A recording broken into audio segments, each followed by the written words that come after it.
This is Kai Hostetter-Habib, and I am interviewing Alex Habib on the topic of HIV/AIDS as part of my Riverdale Senior Project. The interview took place on May 10th, 2022 at my house, located in New York, New York. This interview was recorded using an iPhone. Okay, so first question, tell me a bit about yourself, who you are, your job, things you like to do for fun, and any social identifiers that you would like to share. I am retired. I used to work for the labor movement in labor unions.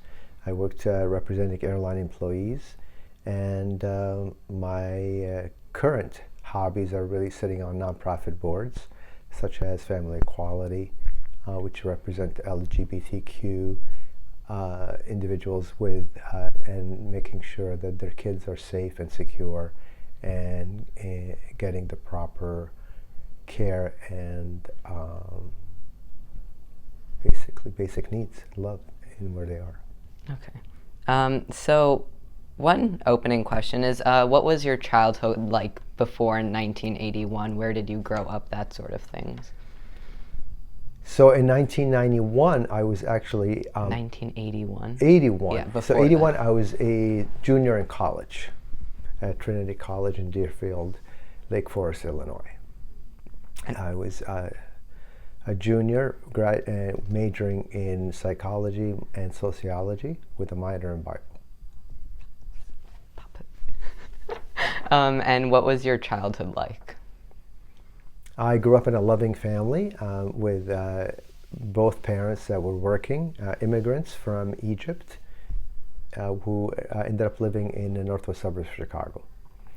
My parents were good, loving people. I was provided with enough care and love with my brother and I. Okay, so tell me a bit about the college you went to. So I went to a school that was had deep roots in the Evangelical Free Church. It was the only college I applied to because my youth pastor was someone that graduated from there, and he highly recommended and thought I would be happy there. And at the time, I was not in tune with my sexuality, so this seemed to be an okay place for me to be at. And then what were you doing between the years of 1981 and 1995? So I was living in, between that time I graduated from college, worked in the child services for a little while in the Chicago area. Then I moved to New York, and once I became in tune with my sexuality, and lived in New York City, worked for the airlines. I started out as an airline flight attendant, and then did some management work, did some training for the airlines, and then became worked for the Teamsters Union as a representative of the airline employees, and they had an opening in Hawaii, and I moved to Hawaii in 1991 and remained there till that time period that you were referring to. So you mentioned in New York you figured out your sexuality. When did you come out, and what was that like for you? It was easier to come out in New York because I was away from my family, and I was trying at that point getting a full understanding of who I was and what I wanted to be. And New York was a freer environment. I grew up in the northwest suburbs of Chicago, so that was a different environment than being in the city. I was older and more aware of what's around me, and away from the people I knew, so it was easier to be who I was and experiment with who I was and wanted to be. And do you remember when you came out? It was a gradual thing, really. There isn't a particular moment in time that I can say this was it. Mm-hmm. It was a slow coming out thing for myself. I tested the waters in college. I came out to a couple of friends, close friends, my roommate in college, shared that with him, and then slowly came out to the various people until my family and everyone knew. But that took a few years. Great. And then when you think about HIV and AIDS, what's the first thing that comes to mind? Hurt, death, pain, unnecessary death. Um, do you remember what your first memory of hearing about AIDS was? Yes, I just moved to New York and I heard about this disease that was, no one really knew exactly what it was, but they knew that it was harmful, and it seemed to take root in the LGBTQ um, surroundings and people, but didn't really know exactly what it was yet. And it wasn't called AIDS at the time. Do you remember how you felt? At that particular time, I didn't really have an actual thing. I just didn't know how it would impact me, and I didn't know anyone that was impacted by it yet. So it didn't register fully with me. I went on with my life, and it was too early and too new, and I was a young kid. Um, so during the first couple of years of the AIDS epidemic, there weren't many news reports on AIDS. What news reports do you remember, or print media, if any? The print media was more in the whatever flyers and things that you would get from the LGBTQ community, whether it be in bars or in areas where gay people gathered. You would hear about it or you read about it, and it was always a cagey because it wasn't clear what it was. So no, it was whatever they can share about it, and some was misinformation, some was real, some was conjured up things, but it was again too early to know. So in the gay community, did people have hesitance to talk about it, or was it something that was more open? The first few years, it was really a hush-hush thing because no one really wanted to talk about it for various reasons. It was once people realized that the ones that are being impacted was the LGBTQ plus community, that didn't resonate well on any level with anyone really. The government didn't know what to do with that. They didn't want to address it because for fears of how that would look to a particular politician, depending on what side they were leaning, whether liberal or conservative. The churches didn't know what to do with it because of the stand of perception of what the Bible said about it. And the gay community was just starting to make strides in equality, so they didn't really want to talk about it because they were afraid that that would set back the progress that was made up to that point. So it was a very difficult, very confusing, and very hurtful time. And that's what I meant when I said that it was sad and unnecessary death, because had people focused on the actual disease, it may have been eradicated or stopped, or maybe finding solutions faster than they did. So you speak about how the government really didn't have a response to AIDS. How did you feel about the Reagan administration during these early years, in particular their response to the AIDS epidemic? Once I realized, and once the community realized what was happening and the number of deaths that was really happening at an alarming rate, people were dying pretty quickly, especially because I was living in New York, and that was very evident to see that.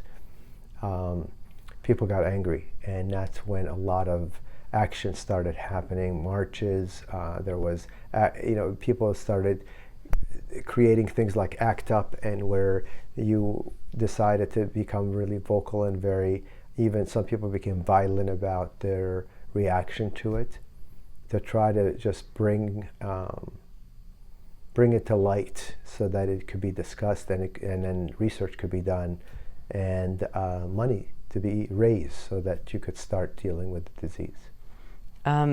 Great. And could you feel as though you could trust the information that you got on AIDS, either through the gay community you were a part of or whatever you read in the news?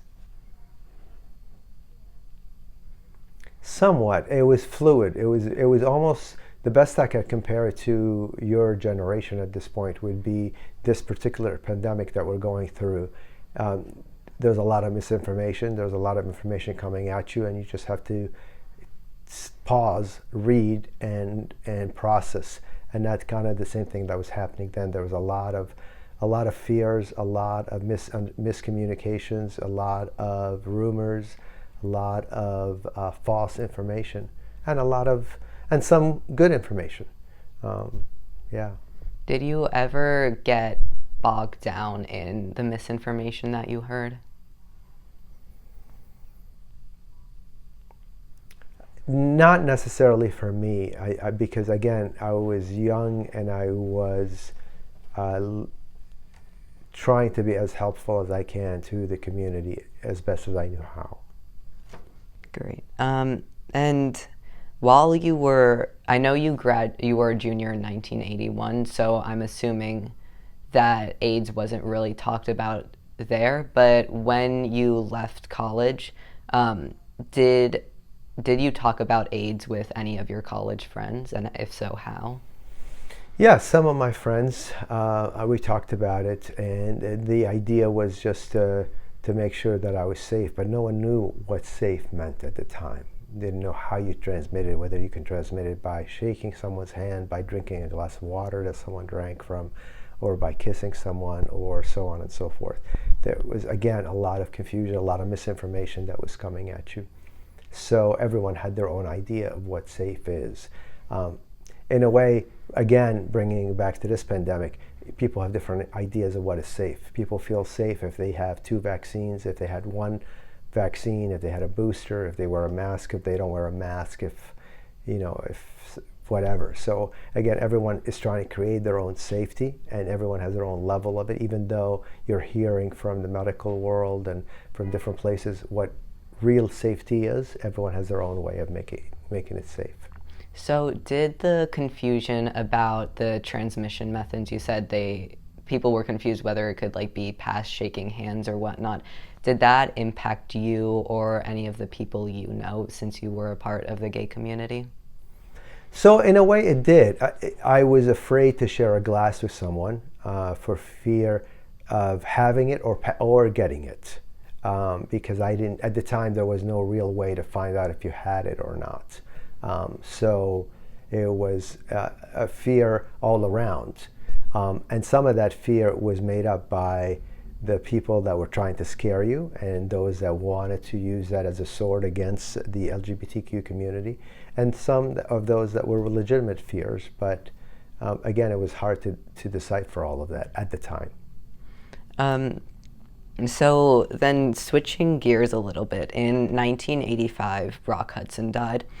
Do you remember if this moment shifted your perception or the perception of the world around you's belief on AIDS or their ideas towards people who had AIDS?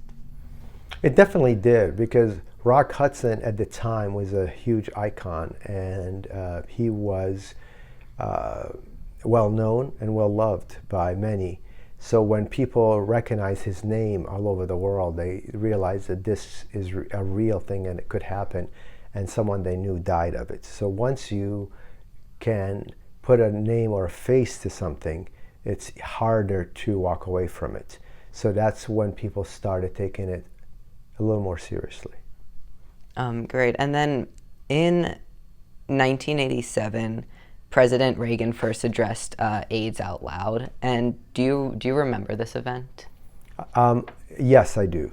I remember it, and I remember being angry because at the time I've already lost people that died of it. So it was very, very personal, and it was very sad, and a sense of anger about it, because I felt it was too late to even, and it really wasn't that big of a deal that when he talked about it. Could you speak about this anger more? Yes. So the anger for me came from loss of people. And again, as I said earlier, if people could have focused on it more, if politicians set aside their politics and focus on what was right to be done for the nation and for the people, that would have been better. And so that was the basis of my anger, is that we've wasted so much time trying to appease one group or the other, on the backs of those that died. And that's a nice segue into the last question. So, how exactly did AIDS impact you? Just tell me your story.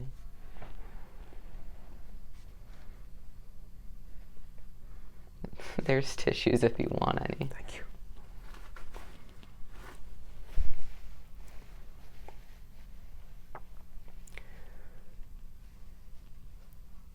Well, I lost a lot of people, a lot of good friends. At least a dozen that I knew directly impacted my life, from close friends, from a partner that I had that died of it.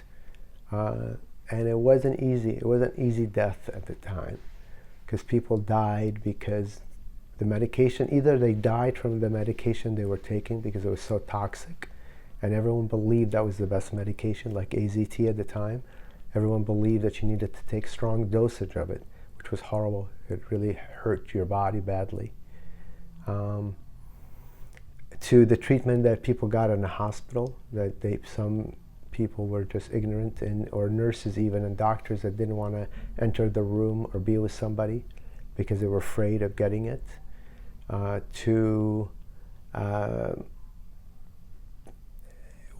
For a while there, when I was living in New York, I had a house cleaning business that I cleaned for people that had AIDS, because I felt like that was my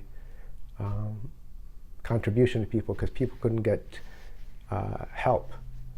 People didn't want to go into their homes, and I just wanted to do that. So I would go and help these people that were really, really sick and very ill. And it was an amazing time to see these people and how thankful they were, and as sick as they were, to just have somebody come in and hold their hand or be with them. So that was very impactful. And you learn from it, and you grow, and you learn to appreciate what you have and the life that you have and the people around you.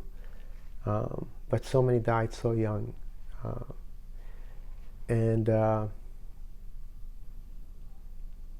Yeah, it was painful. But we survive, and we go on, and it's really a miracle that I'm here.